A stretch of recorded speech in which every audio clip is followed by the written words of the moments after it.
Iya, jadi IPC sangat concern, kita paham ya. Kalau sekarang itu kan apa ya, yang menjadi concernnya pelanggan itu kan cemumu gitu ya katanya ya, cepat, murah dan Cepat, mudah murah gitu. dan mudah. Nah itu menjadi concern kami, bagaimana kita bisa menghasilkan suatu bisnis yang lebih efisien, yang kompetitif dan lebih murah. Nah salah satunya adalah dengan melalui digitalisasi dan otomasi yang kita sebut sebagai PITOS, Pelindo Terminal Operating System Car Terminal. Nah itu dilakukan suatu kolaborasi dengan automaker, dengan logistik company, dengan bea cukai juga, kemudian dengan shipping gitu ya. Jadi produk yang masuk di terminal kami itu bisa dilakukan tracking gitu ya. Tapi pendapatan dan laba dari IPCC meningkat di kuartal kedua 2025.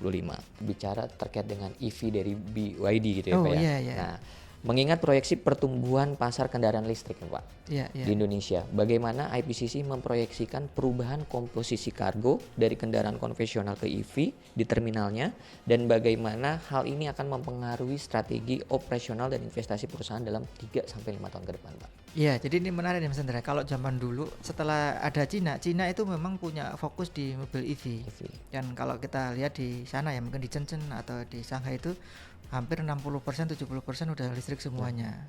Nah, ini juga menjadi tantangan bagi IPC. Saya yakin nanti ke depan mungkin ada 4 jenis itu barangkali yang lebih dominan di masyarakat ya.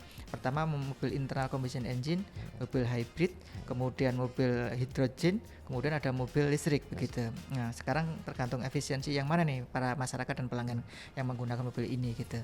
Nah kalau bagi IPCC bagaimana menyikapi kedepannya? Ada satu pertanyaan singkat aja nih Pak Sugeng. Ya, Apa pesan Pak Sugeng kepada investor mengenai PT Indonesia Kendaraan Terminal Tbk Pak Sugeng? ya terima kasih.